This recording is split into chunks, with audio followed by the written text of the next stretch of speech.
What the fuck is sleep? I don't even know what that is. Just pull me up over that tree. Hold up and watch that bitch feed. Shout out What Sleep TV, man. What Sleep TV? Ain't no sleep, motherfucker. All right, Mark, what's up, man? What's going on, man? How's it going? Not much, man. It's your second time, doing the interview with What Sleep. Yes, sir. How do you feel about the first one? How do you think it did, just in general? I think it did pretty well. Or yeah, good feedback, bad feedback, like. Yeah, I mean, like, it seemed like a lot of people took what I was saying to heart.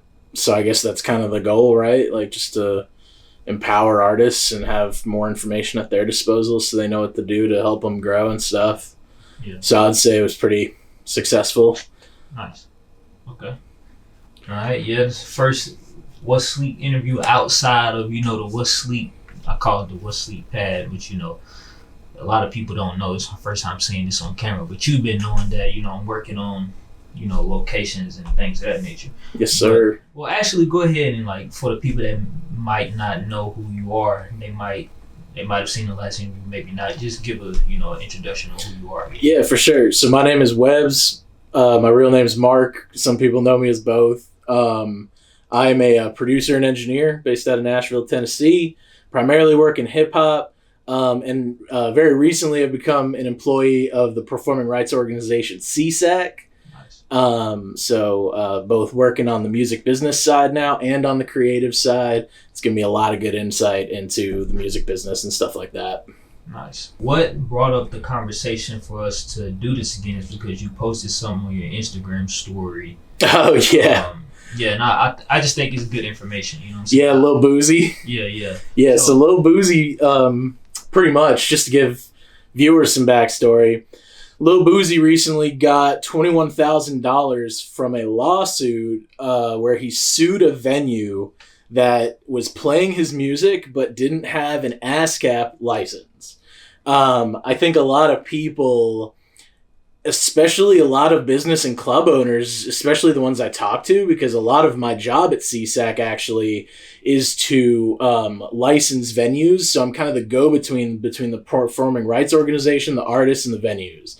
So my job is just to make sure that all of the artists are getting compensated for the value that they bring to business just by their works being created. What that means is essentially I'm trying to get venues to get performance licenses so that they have the legal, they can legally play the music that they're already playing. So pretty much what happened with Boosie, if I had to guess what happened, he or somebody in his crew was in a club, heard his music getting played. They probably took a couple videos and stuff of them in the club with the music in the background. Probably reached out to ASCAP, which I'm assuming is Boosie's performing rights organization that he signed up with. And when they realized that that venue wasn't licensed, decided to sue them. Sometimes that actually happens on the performing rights side. So pretty much sometimes what will happen is, Boosie reaches out to ASCAP and goes, hey, these guys are playing my music. They're not licensed. You guys need to do something about it. And actually right now, in a totally unrelated case, ASCAP is suing 13 venues across the U.S. for copyright infringement on a handful of their songs in their repertory. And this is really important because if you own a business that plays any type of music, whether it's a club with DJs, whether it's, a place on Broadway with live bands, you could even just have like a barbershop. If you're playing music in there and you don't have a license or authorizations to be playing that music, you can get sued like very easily. And you think like, oh, well, how do they know what I'm playing? The simple matter of fact is that if they ever do find out what you're playing, you're just opening yourself up to a lawsuit, like truly. And that's something I get a lot from people. They're like, oh, well, we'll just stop playing your music. Man, SESAC's repertory alone, and they're invite only, so keep in mind, they don't even have the same size roster as a lot of like BMI or ASCAP does. Their repertory is over 1 million songs. Do you know how much work it would take to go through 1 million songs and make sure that they're not getting played in your establishment? It's like 2 full-time jobs. And I know that because SESAC has somebody who does that. They go through and update their repertory and make sure that only their repertory is getting played at ASCAP. And they have people who like approve, or sorry, at SESAC. And they have people that approve like, you know, set lists and things like that.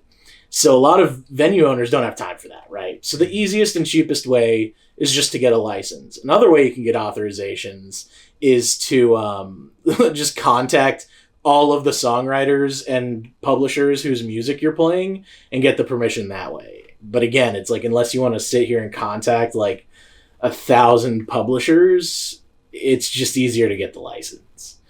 And yeah, that's like a very basic thing about licensing, especially when it comes to venues, is that you just need the proper permissions in order to do it, or they can sue you. And it's written in U.S. law that that's how it is. You know, I made like a comment actually on that. I think it was a Say Cheese post. It was. You want me to read it? Yeah, please. Okay, I'm gonna read your comment. It actually has almost 200 thumbs up. Yeah. So it's kind of long, so just bear with me. So some fun facts about music licensing. If you own any kind of business that is playing music publicly, you need permission to play that music. The easiest way to get fully covered is to get performance licenses from the places you mentioned. They cover pretty much every song registered in the U.S. and they have agreements with foreign PROs. I don't know what that stands for. Performing rights organizations. Okay. To collect for them as well. If you don't have any licensing, any or all of these organizations can sue you for copyright infringement up to $150,000 per song played. Educate yourself before it lands you in trouble. ASCAP, you know, you mentioned that they were suing. Suing the 13. Yeah, that was your comment on Say Cheese. Yeah, and like you said, it got a lot of views and stuff. One person commented like, "Oh, well, you know, pretty soon these venues aren't going to be playing anybody's music and this, that, and that." And I mean, it's so simple just to get a license. And at the end of the day, especially with streaming being the way it is, right? Because what is streaming earning now? Like 0.003 cents per stream or something like that, which is insane. They took out like a whole avenue for artists to be earning money off of their music. So now more than ever, public performance licensing is really important, because that's how songwriters, producers, artists are getting paid, is through that. So, you know, these PROs, they really feel the weight on their shoulder to make sure that their artists are getting compensated now. And, you know, just being in that world now, like with SESAC, I see a lot of people who don't care. And those people are probably the ones getting sued by ASCAP right now. And, you know, there's definitely a certain aspect to it too, where I highly doubt this club just got like hit up out of the blue with a lawsuit. They've probably been trying to get that place licensed or get permission for a long time. And the venue was like, "Oh, what are you going to do? Sue me?" And then they fucking did. So it's not just like oh, we're going to come out of the blue and sue you guys. Fuck you. It's like, yo, we've been trying to get you licensed for like 2 or 3 years. You're continuing to play our music. Now we have to resort to this. And, yeah, man, it's really just crazy to see. I'm honestly kind of glad it's happening, because more and more venues are popping up every day. And like, at the end of the day, like, would you go to, I mean, I know you don't step outside a lot, Kyrie. I know you don't step outside a lot. Would you go to a club that isn't playing any music and it's just dead silent?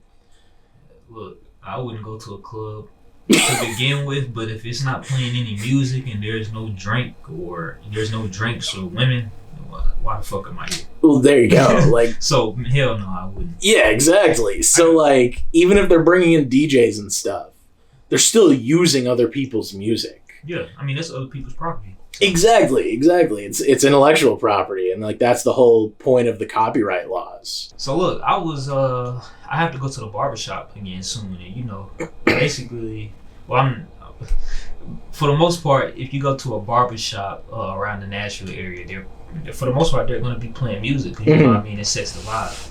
Yeah. Do they have to have a license? Yeah. And if someone that I guess had the authority to or knew to contact ASCAP or any of the other PROs was like, hey, they're playing music without no license, like they can really get them in trouble for that. They could. Even if it's just like off of a Bluetooth device, just playing music through somebody's home. Yeah.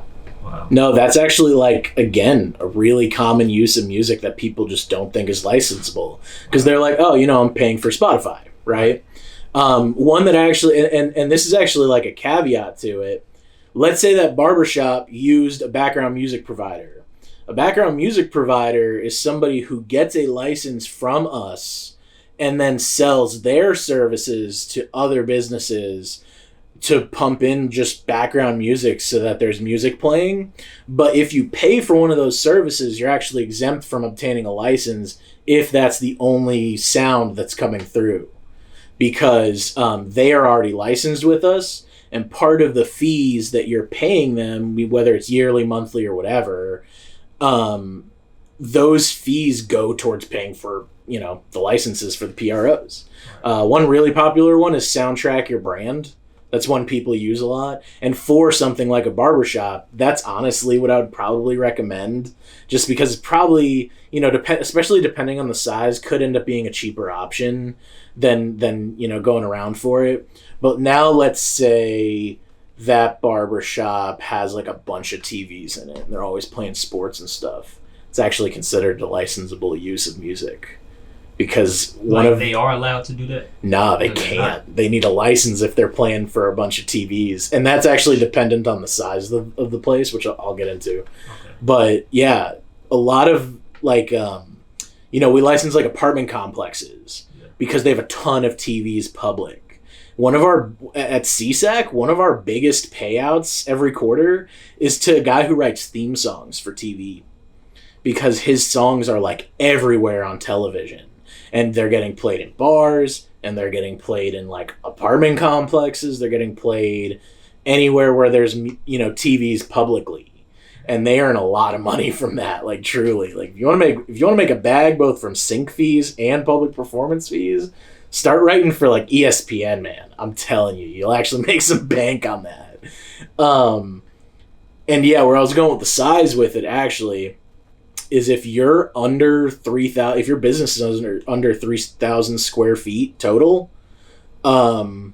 you are exempt from needing a license if you're playing radio or TV. So if you're doing one of those things and your business is under 3,000 square feet, you actually don't need a license. Okay. But if you're getting DJs, if you even like streaming and stuff like that, you still need a license for it. Only if it's over 3,000 square feet? If it's under 3,000 square feet. So if it's under 3,000 square feet, you have to get a license. No, if it's under 3,000 square feet and all you're doing is radio and television, you don't need a license. Okay. The minute that your business under 3,000 square feet starts getting like DJs or starts streaming music or anything like that, you do actually need a license. So it's like an interesting caveat to it. Okay, good question then. Yeah. So people always find loopholes. Mm-hmm.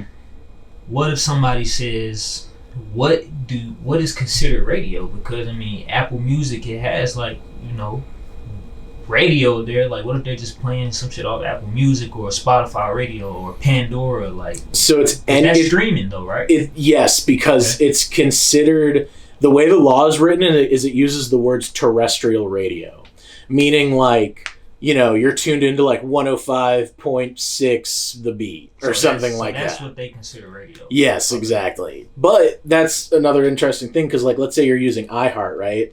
iHeart's a service that just streams in terrestrial radio, but you can pick around the country where you're streaming in from. Right. So if you have something like iHeart, you're good. And if it's under 3,000 square feet, you're good because that's all you're doing. And yeah, like really what I recommend for businesses that want to stream but don't want to have to worry about like licensing and stuff is to look into background music providers, because you'll be able to pick the type of music you're playing. They handle all the licensing with us. And if anybody ever reaches out to you and they're like, hey, like, do you have a license? You're not in our system, blah, blah, blah. they just get to go like, well, I have this company. I use this company for background music. You know, I'm pretty sure that they're licensed with you, and if they're not, it means they're not playing your music. Right. So, you know, then they'll, you know, probably hit you up and be like, oh, well, are you doing DJs? Are you doing this? Are you doing that? Do you have TVs? One that I've actually seen, and just looking on social media, the guy kind of like, I confirmed what the guy said. He had like a gym. He used a background music provider. Oh no, it wasn't a gym. I think it was a shop of some kind. Okay. He had a background music provider, but he turned the volume off on his TVs. And like you could even just see on his social media when people would post videos that there was no sound coming from the TVs. It was only the background music. Okay. So I was like, all right, you know, you're good then. Just, you know, as long as that volume doesn't come on here, you're fine. And that's where it gets like a little more nitpicky, like truly. And, you know, I can't speak for all the PROs, but I just don't think that's something that would get pursued. Is like, oh, you're a barbershop and your only usage is that you play ESPN sometimes. That's so hard to prove, man. They'd have to be sending spies in there, and then that's not even worth their money. Right. You know what I mean? So it kind of sounds like, just from what I'm hearing so far, and that, you know, like that was a nightclub and someone in Florida, South Florida. I mean, it's probably super packed. Mm-hmm. I think they said it was in Florida. I can't remember. But it sounds like if it's like a big establishment bringing in a lot of businesses where a lot of people are hearing it, then they'll kind of like go after you, right? But the small ones, maybe not, because it's kind of like not worth the work. I mean, it just again, it's like depends on the usage and if they feel like they can prove it. If you're a small venue that's having live music 7 days a week and you bring in DJs and you do this, that, and the third, they'll get to you, like they will. But if you're a barbershop that has Soundtrack, your brand, or another background music provider, and all you're doing is playing TV, they're just not. It would cost more. It almost cost more resources for them to snuff you out than like the actual lawsuit may get. So, but that being said, like, still always try to be on the right side of that, because I'm sure these 13 venues thought they were chilling until they got sued. Right. So yeah.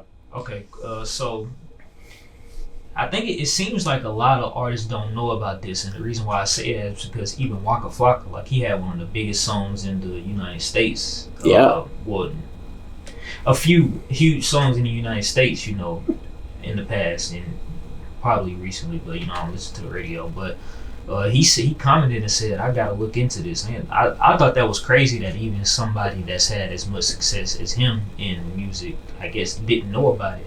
So do you think this is something that most artists know about? Even like, I'm talking about like established artists. I think it's something their teams are aware of, but yeah, no, them, maybe not.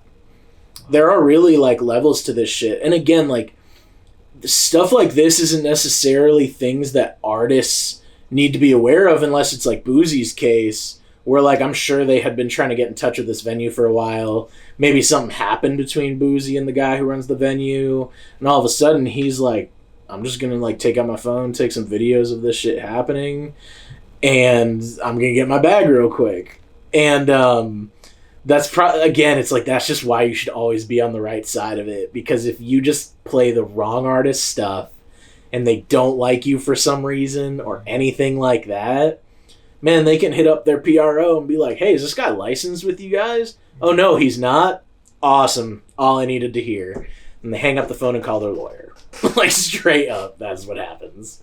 So look, I got a comment though. Okay. So this kind of relates back to what you said earlier. You asked me if I was going to the club. Somebody said people's going to be going to the club in dead silence soon if artists catch on to this. If a lot of artists caught on to this, do you think like venues will be paying for the licenses, or like what? Yeah. You think so? Oh, 100%. And I think, honestly, if artists caught on to this, in the coming years, we'd see way more licenses coming in from like the venues who just thought they were impervious and untouchable.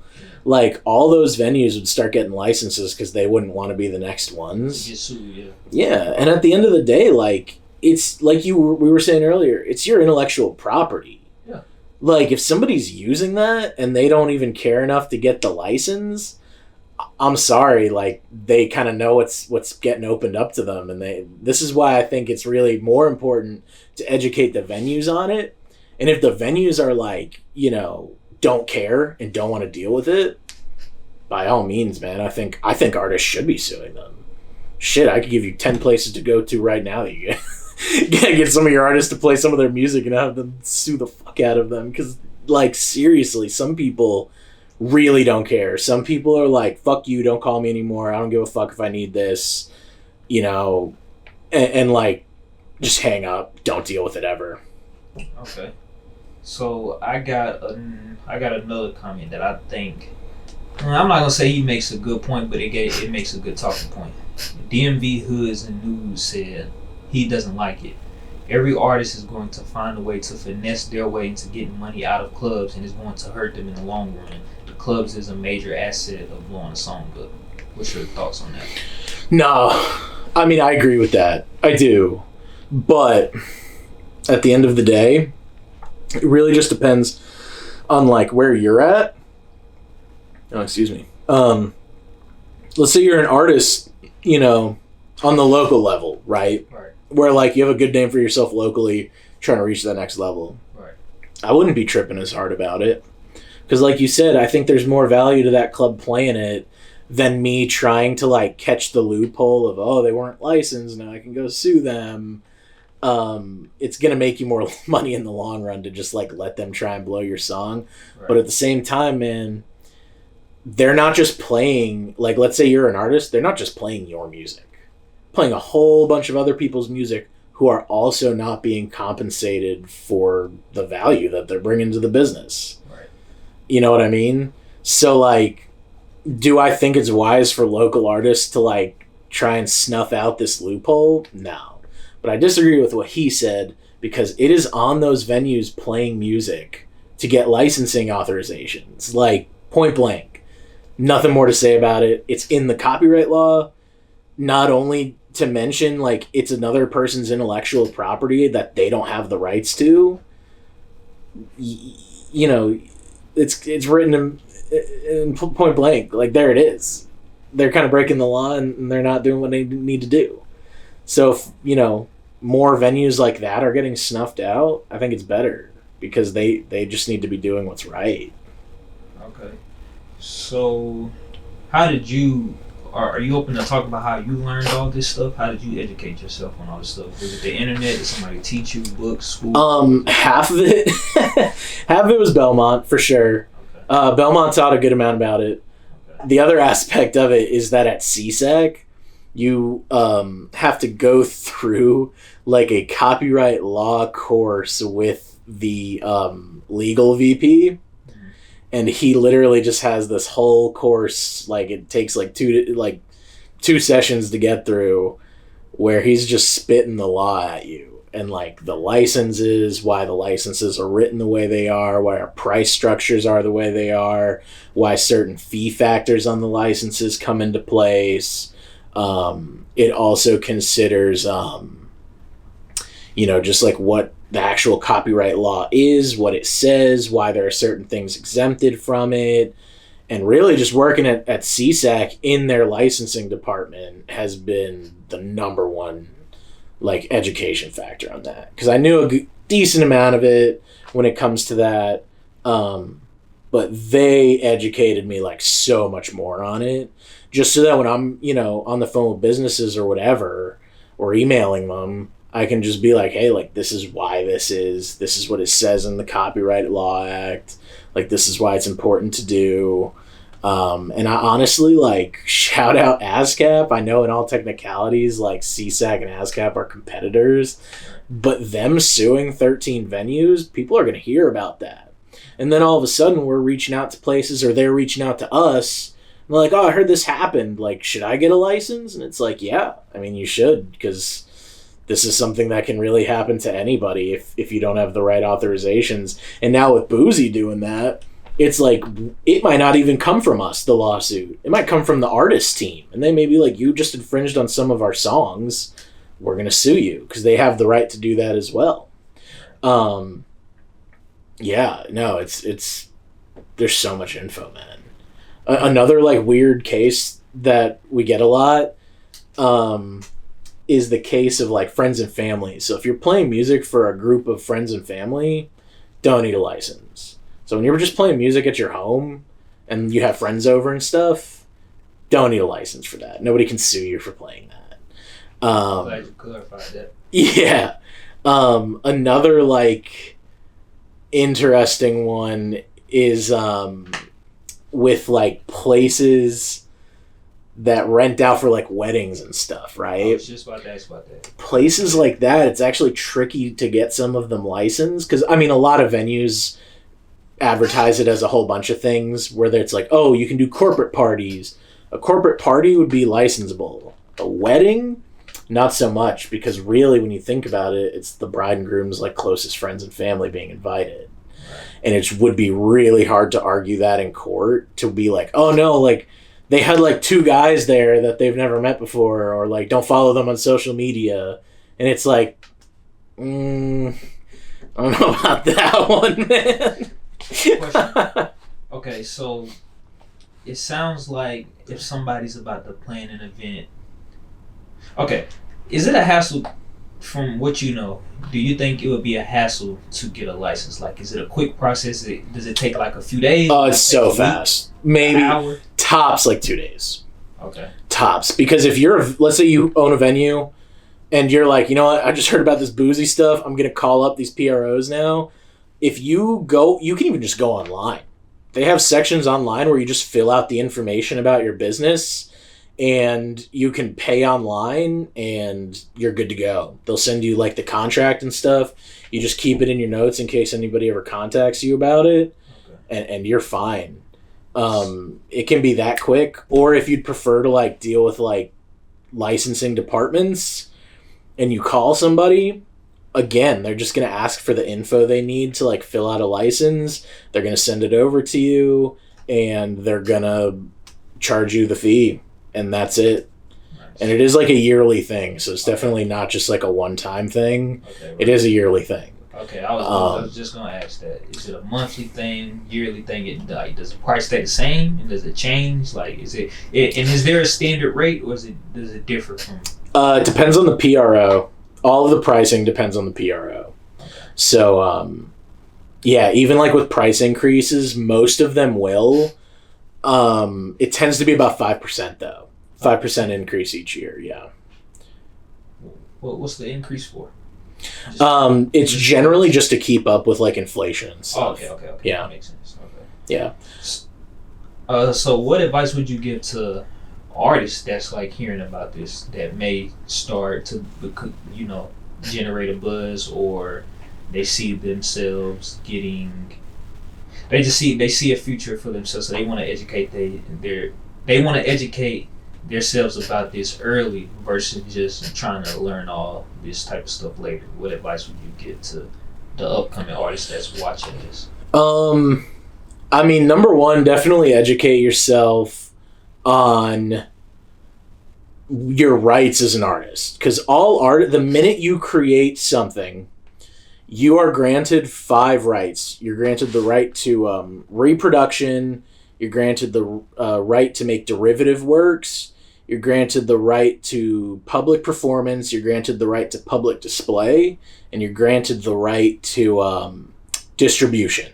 Okay. So, you know, making copies, that's just mechanical. That's essentially streaming. Because each time somebody streams a song, it's almost like they're digitally making a copy of the song and listening to it. Right. Public performance is where performing rights organizations come in.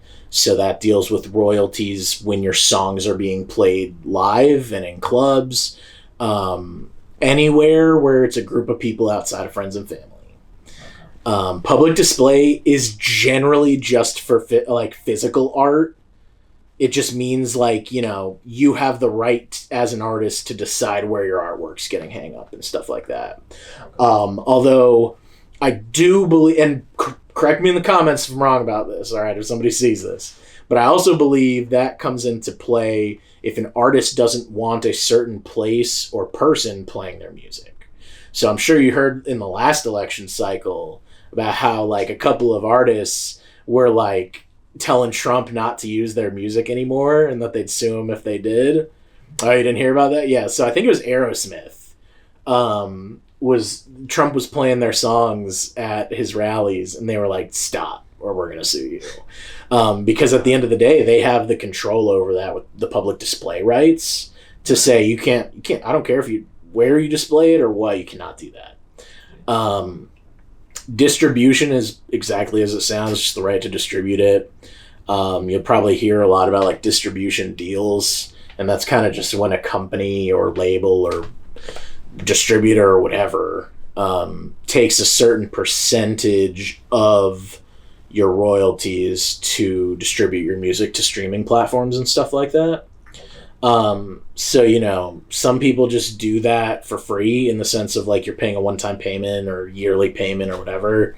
DistroKid, for example, yearly payments and you're good.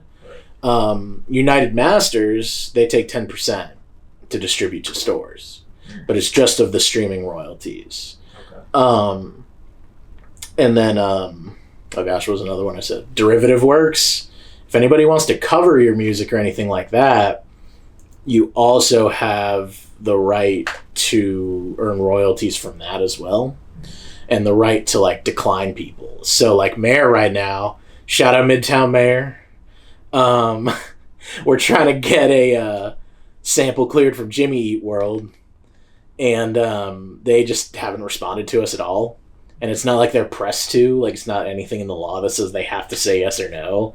Like they could theoretically just leave us in limbo forever and then wait for us to drop it, and then the minute it drops and it like starts to blow up, they could be like, oh, okay, we're suing you now. Yeah. So that's like another caveat of it is like if anybody sampled, like that's kind of where sampling comes into play a little bit. That's where covers come into play. The only kind of derivative rights that are protected are like, did you ever listen to Weird Al back in the day? I know what you're talking about. Like the parody stuff. Yeah. Parodies are exempt from derivative rights. Nice. So if you're making a parody of something, you prove it's a parody, you can actually do it for free. Nice. It's kind of wild to me, but that is what it is. Okay. But yeah, so that's the rights that you have as an artist. Like off the bat, the minute your song is copyrighted, those are the rights you're granted. And honestly, you don't even have to copyright the song. It's the minute you create it. I do recommend copywriting songs because otherwise somebody could theoretically steal your stuff. And, if you can't prove you made it first or whatever, you'll lose a copyright lawsuit. And I've seen it even before where somebody copyrighted another person's song, claimed it was theirs. The other person couldn't prove it. So the other person literally owned the copyright to another person's song. That's crazy. Yeah. That's definitely a big one for artists to know. Another like big thing about this whole like venue licensing and stuff that I would recommend for artists is to really just know that it's if it's not worth it to you to go get a bunch of lawyers and deal with this hassle, don't do it. Like I know right now, if I heard my song in a club, I'm not gonna like hunt them down and see if they have a license and this, that, and the third. Like, I'm just gonna let it happen and be like, dope, my song was played in the club, because that's where I'm at. Yeah. Lil Boosie's not there. He's got some hits. If you're playing his music, you gotta have the permission to play it. He commands that, I think. Okay. So I'll definitely say that to artists is like, unless you're ready to go to war, because some of these people will go to war. Don't bother doing what Boosie did. It's not worth it. And I can see if like some artist did this, like it could kind of blackball you in a way, don't you think? Like it could have people not, oh yeah, don't play his music or don't do business with him. He's gonna go. You know what I'm saying? Like, yeah, it can. Just depending on how much too, right? Because let's say like Boosie didn't just sue that place in Florida. He sued a bunch of places around the U.S. Dude, you're gonna have like 200-300 mile radiuses where they're not going to play his music at all. Because they're like, why would I risk that? Or vice versa, you're going to have a 200-300 mile radius where people are like, oh shit, I need to get a license. Yeah. Yeah. So, like, it could really go either way. Like, it could blackball you. It could also just get people to be like, I need to get this damn license. I see. So, I think I think it's a leverage thing. Like, if you, I'm going to use some outrageous examples, right? But, okay, let's say if it's Drake. Mm-hmm. They're going to want to play Drake's shit. So, if Drake starts doing what Boosie or his team did, a lot of people are going to get licensed. A lot of people. I ain't going to say you don't have to play Drake, but the women, they're going to go to wherever the fuck is playing Drake. Now, okay, so let's just say it's an artist with 500 followers. He's trying to get his foot in the door. He has a song. It's starting to gain some traction. They play it at a fucking lounge out here in Nashville, and he goes and he proves that, he did what Boosie did. Yeah. They're going to be like, hey, man, fuck that guy. You know what I'm saying? I think it's a leverage thing. Oh, no. 100. Like, if that's the case, 100%. Because you got to think, man, like, a lot of these bar owners and like, lounge owners and stuff, they know each other. Like, I think especially in the hip-hop community, they know each other. Yeah. So, that's dangerous, man. Like, if you're a Nashville artist and you go and sue, like, I'm trying to think of a good place over here. I don't know, man. Link. Yeah, you go and sue Link. Dude, they're going to talk to, like, every other hip-hop focused venue in town, because there aren't that many. They're going to talk to all of them. And they're going to be like, yo, this dude just sued me. Do not play that guy's stuff. Do you know how much easier that is than telling your DJs not to play Drake or not to play like Kendrick Lamar or Kanye or whatever? Like, oh my gosh, yeah. No, you'd be blackballing yourself from your community, essentially. I would definitely not recommend doing that. That's why I really don't recommend doing it. But at the same time, like, I think a good example of like where there's a slight gray area would be like, somebody like 2 Live Bree, right? Like, he has a lot of traction here and in other places around the country. Like, if he sues a place, I don't necessarily think he would get blackballed. Well, maybe not in the other areas, but maybe possibly here. They could be like, damn, he sued me for playing his song. I was just trying to support, but the areas out there, they don't know about that. So yeah, so it's like, if that's a risk he's willing to take, it could pay off. And it could, get him some bread. I don't think 2 Live Bree would do that. But, he's like an artist where it's at that gray area of like, maybe you should consider it, but like, are you going to be okay dealing with the blowback? But if you are based in Nashville, you've only performed in Nashville, 90% of your fans are in Nashville, why would you sue a Nashville hip-hop venue? Because they're just going to blackball the shit out of you. Like, yeah, man. Man, another thing that I just thought of too that I think a lot of artists don't understand is songwriting and publishing royalties. Do you have any idea about any of that? I'm not too educated on that. Not exactly, no. Okay. You could talk about it if that's something you want to talk about. Yeah, I mean, so there's pretty much 2 types of royalties you can collect as an artist. Okay. Aside from like masters, but we'll get there, and that's publishing and songwriting. Songwriting essentially means if you did anything like creative on the track that made it into the final version, you're a songwriter. Right. Publishing can come into place with stuff like engineers, producers, things like that. Although I will say all producers are songwriters automatically.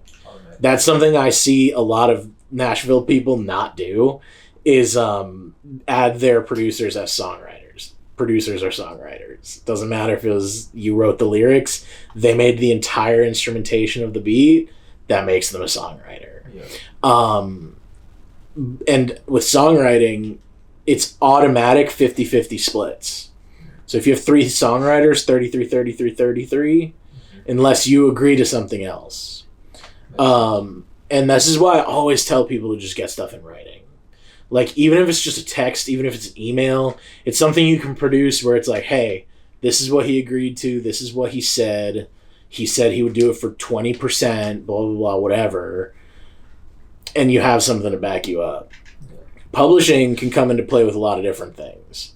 Oftentimes what happens with publishing on a higher level is they'll get publishing deals where they essentially, like the publishing company handles like distribution, this, that, and the third, and they kind of surrender some of their rights to the publishing company. Yeah. And then the publishing company profits off of that music, and then the songwriter gets a percentage of the publishing as well. Okay. The artist gets a percentage of publishing as well. And what really is ideal for artists is what's called a co-pub deal, and that's when you're splitting publishing 50-50 between the publisher and the artist. Where that starts to get a little weird is like sometimes producers will negotiate a percentage of publishing. And generally, you know, for exclusive beats and stuff like that, you'll look at the upper end being like 20%. Sometimes it's even lower. Sometimes it's like 5 or 10. And that is a pretty important thing to know as an artist, because now you know when you're signing over publishing rights, like that's really what it is. Mm-hmm. And if you get a deal, that's something you need to disclose to your publisher. It's like, hey, I made an agreement with this guy for this percentage, so now what? And more than likely, they're just going to give you less of a percentage because you have all these other people you're beholden to with their percentages. And again, that's why I just say get shit in writing, man, because it's so much easier to be like, all right, he agreed to 10% publishing. This is what it is. You have your splits set out. And another like weird thing about the way the music industry works is that technically when it comes to song royalties, you have 200%. That's what they call it. And that's because publishing is 100% and songwriting is 100%. And the splits add up to both. But the money splits between the two. Right. So for things like, I'll actually have to double check that sync is part of that. I'm pretty sure it is. But like if you get a sync deal on a song, public performance rights, streaming rights, that all splits between publishing and songwriting. Okay. So let's say you have a song. Let's say you and I just wrote a song. Like I was the producer, you were the rapper, and we agreed to a 50-50 split on both. If you're independent and you don't have a publishing company, any of the money that gets thrown at you, I would get 50% of entirely, because I have 50% of publishing and 50% of songwriting. Let's say you negotiated me out of publishing for a higher producer fee. Okay. Like you were like, bro, I'll give you $2,000 right now, cut your publishing in half, and I'll give you 50% of songwriters. Then essentially if you got $1,000 for something, I would only get 25% of that whole number, because it splits off between publishing and songwriting. So you get 500 publishing, 500 to songwriting, and then I have 50% of that songwriting. So I'd only be getting 250 from that. And that's something I see a lot of people get confused about too, because they'll be like, oh, dude, I had 50% of the record. It's like, no, you had 50% of the songwriting on the record. Like, you didn't have 50% of the whole record. And then they get upset about it, and it's a whole thing. And again, it's just like, man, I'm not even lying. Some of this information is on like billboard.com. Like they have whole music business write-ups and stuff. And I'll go through some articles sometimes, like when I need refreshers or just see if like anything's changed in the law. But something like that goes by a lot of people, especially with the songwriting, man. Like your producers are songwriters. And if you aren't working out deals where, you know, you're like, okay, I'll give you like 25% of this and 25% of that, or 50% of this, 50% of that, they could theoretically come and sue you because you're not doing what you need to do on your end. They could be like, oh man, like I helped make this song with you and you didn't add me as a songwriter. I'm legally entitled to 50% of that, unless the artist can prove the producer didn't make it. Like they're automatically guaranteed 50% unless stated otherwise. And that's why I like tell a lot of people my percentages straight up. Like, they'll be like, oh, how much for a beat? And I'm like, this plus these percentages. And some people don't even understand what I'm telling them. They're just like, oh, cool. So I'll say like 50% of this, 50% of that. And then they just kind of go on DistroKid and like put a number in. And I'm like, I'm pretty sure we agreed to a different number, man. And it's also cool because I think it was in 2018, the Music Modernization Act was signed into law, and it just kind of updated some of the things with copyright law. It entitles engineers and session players to a percentage of the royalties if they're making big changes to the tracks. And where that comes into play is like, let's say you're an engineer who's also putting on like the producer role, and you're having people like, you know, like, oh, try this actually instead of doing that, or like, oh, throw this kind of thing in there. I could be entitled up to 5% of publishing royalties just because I suggested those changes or made those changes. Same with session players. I think it's up to 5% if they add in any sort of unique things to the song. So they may be getting direction, right?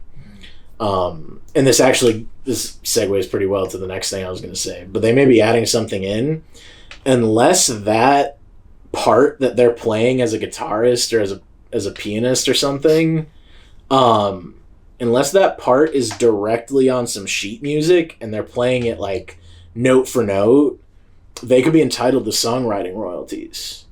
Because they're creating something unique that's going into the track. So it's like some really interesting caveats with that. But then this is where like another thing that artists can do is it's called work for hire. So you can theoretically put a contract in front of somebody that's like, you are agreeing to do this for this agreed upon price, and you're surrendering all the royalties to your tracks. I actually just had somebody who I was recording yesterday who she bought out 3 tracks from her producer, entirely work for hire. He doesn't own any of the royalties to it. So, you know, as a producer, that's just something you've got to make a choice on. According to her, he just didn't want to be involved with the tracks anymore. Like, they were made a really long time ago, and he was like, you know, I'm not really on that wave anymore, but like, you do what you want. They had initially agreed to something, but he kind of changed his mind, so she just paid him more money and got the royalties. And that's something I see a lot, especially once you get to the higher levels. They'll just buy you out. They'll be like, you know, that's kind of where ghostwriting comes into play, is they'll be like, oh, here's 10 grand, and whatever you make, I get to keep, put my name on it and stuff like that. It's kind of wild. You know, are you open to talking about when you made a response to this song to somebody? Like, I mean, yeah, but I'm not gonna name drop them because they don't deserve that at all. Well, for the people that seen it though, like, was this? Oh, I don't want to say like was it serious, because I mean I know. Oh yeah, no, I don't fuck with that guy. Oh. I don't like him. Oh, shit. Nah, he's weird. Oh. Yeah, he's definitely weird. I think it was just like a really lame thing to do. And really what bothered me, bro, is that like somebody was just killed in the city. It was right after Chris King got killed, bro. Right. I know what you're talking about. And I was just like, this is how you're choosing to promote yourself because you don't know how to? It was just so whack. Yeah. But I also like really just wanted to keep it on Instagram. Like that was my only intent. Yeah. This dude like proceeded to not even like call me up or anything. He made some other Instagram posts. I didn't care. Proceeded to call up somebody who wasn't even involved in it and like threatened to like pull up and like shoot them and kill them. You did it? Yeah. And that's when I was like, dude, I actually made a whole other diss track too. And it was like, I'm gonna play it for you after this, bro. Okay. I like, if I didn't happen to go to church that Sunday and they spoke about like forgiving your enemies and shit, I would have dropped that shit and it would have ended his whole Nashville career. He would have had to move. Like, he would have been the first ever Nashville rapper to just truly his number one issue is that I was like talking about guns and shit, which I was, bro, but like, look at me, dog. Look at me. I have one gun. I protect my home with it. Sometimes the studio. Yeah. That's it, man. Yeah. Like, I'm not out here trying to fucking kill people, bro. Right. He took it so seriously. He was like, your boy threatened to pull up on me, blah, blah, now I'm threatening to pull up on you. See. He was saying this to the other dude, and I was just like, bro, what? So I made this whole diss track, bro, that just would have, like, ended his whole career, bro. You talking about one that you didn't post? Yeah, I didn't even post it. Okay. And there was zero gun talk. He would have been the first ever Nashville rapper to get totally out-rapped by an engineer. Yeah, that's what I thought. I thought it was, like, I ain't gonna lie, when I first seen the post, like, I thought it was like a beat or something, so I was like, oh, I'm gonna go back and listen to it later, and I ended up listening to it, you know what I'm saying, a little later after I think somebody sent it to me. It was Mayr. Like, what the fuck is this rapping? And I'm looking in the comments. I'm like, what the fuck is you? Yeah. Dude, they didn't know anything about it either. Who? I just, like, did it. Mayr. Oh. Like, none of the people that the dude dissed knew anything about me doing that. It wasn't, like, a coordinated thing. I was just like, bro, I want to do this because this is how I'm feeling right now. Yeah. And, man, yeah. Like, he's so lucky I had the tracks mixed and done, ready. Okay. And I was just like, number one, I'm not going to give him the satisfaction of, like, me continuing to help his brand. Right. Because he needs that, apparently. And then the other part of it was I was just like, I feel bad for bro, honestly. Why? Because I think he, like, sees other people succeeding and is jealous of it. Truly is what I think it is. And he thought that this would be like, oh, haha, fun, cool, playful way to, like, fuck with you guys and call you out so that you respond to me and give me a platform. And in reality, he's just like this dude that is on Instagram and sees all these other people succeeding and he's not, and he's jealous of it. And people who even went to high school have confirmed that to me, that that's how he was in high school. So I was just like, you know what, man? Number one, I'm not going to give him the satisfaction. Number two, I feel bad that that's what happened. I almost feel bad for the first response after I had heard all that. So I was just like, I'm just going to let it go. I'm not going to do anything. He can feel like he won if he wants to. It's not even something I think anybody won or lost. Honestly, I feel like I lost because I was the one who gave in to fucking responding to him. Well, that's why, like, so to go back on what you said, like, I think he said, you said something along the lines of he was upset because, you know, you were talking about guns and stuff like that, so I guess he thought that, like, you were really threatening him, and we all know that that's not the case, but in the initial diss, I have no idea why, but I was actually mentioned in it and talking about I was going to get slapped and stuff like that. I mean, with that same mindset, I could say the same thing, right? Like, I didn't respond to it. I didn't want to because I don't know. It's just I'm not an artist. Like, why the fuck am I being mentioned in this song? Right, bro. I don't know. But yeah, honestly, and that was like after the fact. That was how I felt. It was like how you felt. Like, just being like, I'm not gonna keep going with this. Right, like, it's not helping us do. Yeah, it's not helping me at all. Do anything. Yeah, it's not helping me at all. Other than, like, it got me a bunch of views on a reel. Like, it didn't actually help me do anything. So, like, I was just like, I'm not gonna keep applying energy towards this. And yeah, like, I'm happy with how the track turned out. Honestly, bro, I was listening to a lot of BLP Kosher at the time, so I was like, I wanna do some shit like that real quick on this diss track, and I did. So I was decently happy with it. Yeah. But yeah, I'm gonna play you this new one, bro. It's just, I'm gonna play you this after this, bro, and see what you think about it. But I think I snapped on the other one. Bet. A while back, Mayr, he mentioned you in it. He was like, he was the first, I think, rap artist or something. It has something to do with EDM. Mark. Why you trying to be funny? You trying to throw jokes? But bitch, I was the first rapper in Nashville to start working on EDM tracks. It's no cap. Ask around. The joke's on you, pal. The joke's on you. You're running away from the grind. You're supposed to be here tonight, but you're not. I'm disappointed in you, man. Bro, Mayr is Nashville's Soulja Boy. And you can clip that, bro. He is Nashville's Soulja Boy. He will always come in, bro. I've known this man for 5 years now. He'll always come in. He was the first Nashville rapper to do something, bro. I honestly hope I hope that he gets sued with this new track we're dropping because we sampled a song that's not getting cleared.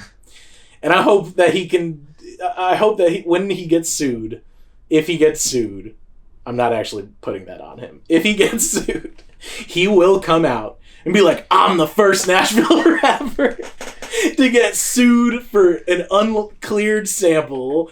And he's just so funny, bro. So I troll him about that like all the time. I'll just be like, bro, y'all don't even get it. Mayr is the first Nashville rapper to come into this studio and hand me a beer. Deadass? No. Oh. Not actually. I just couldn't think of anything. But like, he would say that if he was, and he'd flex it. If he was the first one to buy a fucking snack out of our vending machine, Man. he would be like, I was the first Nashville rapper to buy a snack out of the vending machine at the Hideout. Bro, he said something like, I can't remember. I wish I remember it off the top of my head. He said he was the first that had something to do with Jelly Roll, because you know how he talks about how he was like, Jelly Roll seen him out. He was like, "What's up, Mayr?" You know what I'm talking about? Yeah. I wish I knew exactly what it was. I can't recall him saying you know something like that to me. But I fully believe I remember him saying it to me, and we have it like in like a vlog clip of him talking about when Jelly Roll seen him out somewhere. It was like, "Oh, what's up, Mayr?" Yeah. But a long time ago. So yeah, the thing I think that we were talking about, that I was trolling him about, was about how he was the first rapper in Nashville to hop on EDM tracks, which I thought was true for a really long time. And I gave him his credit. But then some guy in your comments on that post was like, nah, man, I was. And I went on his page and he made this whole thing about how he was the first one. Really? And he posted the song that he was on. Oh, shit. And it was with this dude, Lil Texas. And he... Nothing like his name sounds like, bro. He makes hardstyle music. I don't know if you are familiar with that. It's 200 BPM. So it's like... And that's pretty much the whole thing. It's just like really hard and really loud and really fast. And he was on a song with Lil Texas back in 2012, I want to say. And Mayr was on his EDM track in 2014. Oh, and the guy was just making this whole... Dude, he had to spend like an hour on this reel, just like exposing Mayr, but then didn't even tag Mayr. So Mayr and I are sitting in a session one day, and we were just talking about that whole thing that happened with What Sleep and like you posting his rant and stuff. Yeah. And he was like, "Oh man, I was the first one though, Mark. Like I was." And I was like, "Actually, I gotta sit down. I gotta show you something." And showed him this guy's post. Mayr looks at it and he goes, "Nah, that shit don't count." And I was like, "What do you mean it doesn't count?" He was like, "Nah, that shit's trash. It doesn't count."